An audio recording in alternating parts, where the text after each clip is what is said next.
morning, YouTube. Uber Lady Charlotte here, and I'm on my way to my first job. I wanted to go ahead and finish up my story about jailing because it wasn't a very pleasant experience, but a much needed experience.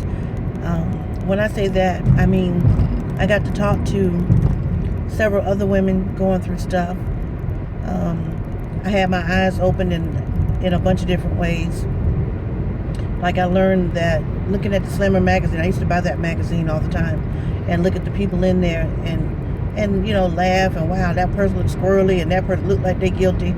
But it taught me, you know, with something I always knew, don't judge a book by its cover, but I actually lived that. So now when I look at the Slammer just laying on the counter of the convenience store, I don't buy it anymore. Number one, the guy that the owner and editor of that magazine, I believe, is a Scientologist. So I don't support that. So I don't buy that magazine anymore. And I don't judge people in that magazine anymore. I also don't believe that you won't be arrested if you don't do anything. I no longer believe that. I used to believe that. But after that experience, I don't believe that. Because I didn't do anything.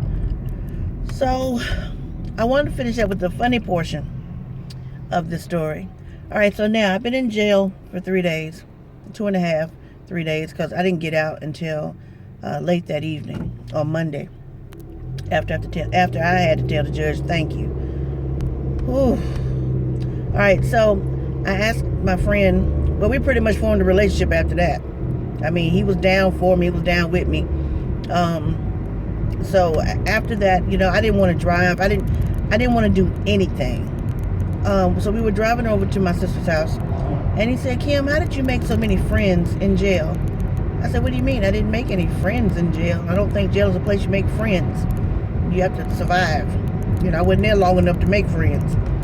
He said, no. He said, when I came into the part where you guys come out, remember you came out to this lobby from this door? I said, yeah. He said, there were women that came out before you. He said, and they were all talking about you. He said, what happened in jail? I said, nothing happened in jail other than, you know, just regular stuff. I mean, I think that's regular. I don't know. I said, what'd they say?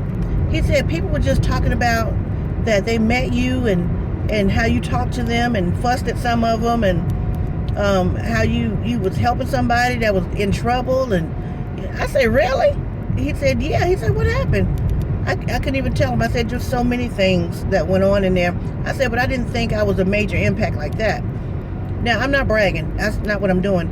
I just want you to understand that people you meet every day take something away from you. So you have to be careful what you tell people and what you say to people and how you treat people, because they leave with something from you. So instead of putting something negative out there and being just something mean, negative, and hurtful, put some good out into the world. That's what we all need to do. Put some good out into the world. There's enough bad out there. We don't have to add to that. That's never going anywhere. But being good and being kind and being nice to people, helping strangers, that seems to be fading away. But we don't have to let it. You know, we're considered the salt of the earth. Good people are the salt of the earth. And I know when you cook, yeah, the food is good and everything, and maybe the food tastes bad. It tastes bad. But sometimes, if you add a little salt to it, it tastes even better. Case in point, green apples. I know y'all wonder, where the hell she going? Green apples. A green apple is good. Can be kind of bitter, too, at times. But you put a little salt on that puppy. Oh, that's juicy and your mouth watering and make your mouth puck up just right, but it's so good. Same thing for watermelon. Watermelon is super, super, super sweet. But you put a little salt on it, and you bring it out the flavors, baby. Okay, let me get back. So anyway, I'm just saying, just be good to people. Don't spend so much time talking down, being sad, being depressed, beating each other down mentally. Because it's not, you're fighting the world. We all need to come together. You're fighting the world. And when you're fighting with the world and the elements in it, we need to band together. We do. We need to band together. So anyway, So I have him take me to my sister's house. I'm sorry, I'm going down that same bumpy road I go down in the mornings. He takes me to my sister's house. Mind you, it's wintertime. I don't have on any shoes. I don't have my wig on because I'm just disgusted. I don't want nothing that they gave me back, that they took from me. I don't want it back because the jail people touched it. So I go in the house, and my sister is sitting on her bed, my middle sister. She's sitting on her bed, but she's facing the wall. So when you walk in her bedroom, I'm looking at her back. And so I say, she's sitting there crying. I'm talking boo-hooing, busted out. She is crying. She drinking a beer. Look like she done had several. And she just crying. So I'm standing there. And finally I said, I called her name. She talking about, oh, Lord Jesus, I hear my sister's ghost, Lord. My sister's ghost is talking to me. So I'm like, whoa, she is taking this hard. So I called her name again. And I said, I'm right here. Sister, you can't be scared because my sister's scared of ghosts and horror movies and things like that. Don't be doing this to me, sister. Don't be doing this to me. You'll give me a heart attack. I'm laughing on the inside so hard. I didn't laugh out loud because I knew she was dead serious. So I said, turn around. I'm right here. Look at me. Look at me. I'm right here. I'm right here in your bedroom. Oh, Jesus. So I went and touched her on the shoulder. What'd I do that for? She about ran through that wall. But she turned around and she saw it was me. And she was just nodding and crying. Looked like she had been a victim in something. And like, hell, looked like she had been in jail. And we laughed so hard. She hugged me so long. And was just so happy to see me. And I was happy to see her. But, so that's how that ended up. That's I realized. My sister, we cuss each other out sometimes, but she loved me. I love her. Both my sisters.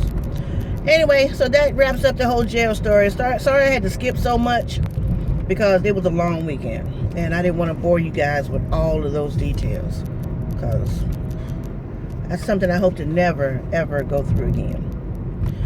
Alright, so I'm going to go and I guess let's get this workout.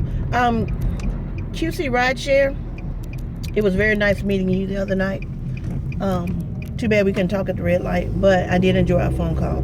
It was really, really cool, and I'll be calling you again. Hi, Uber Dude. Hi, Cassie. Hi, Gator. Hi, Teresa S. Hi, Lady Baltimore. Lady Richmond. Hi, De Jour. Let's see what else I got. Hi, Annoy Mouse. Hi, Dan. Oh, there's so many y'all. I love y'all so much. I got so many other people that I want to say. But believe me, my regular commenters, I'm thinking about you. I just can't call the names off the top of my head because we're growing. We have 1,700 subscribers, so we are growing, and lots of people that comment. So I'll talk to you guys later. Let me go in here and make the donuts. Oh, I forgot. Every time I say I'm gonna go make the donuts, some people actually thought I worked at Krispy Kreme. I'm gonna go to work. All right, you guys have a great day. Be productive.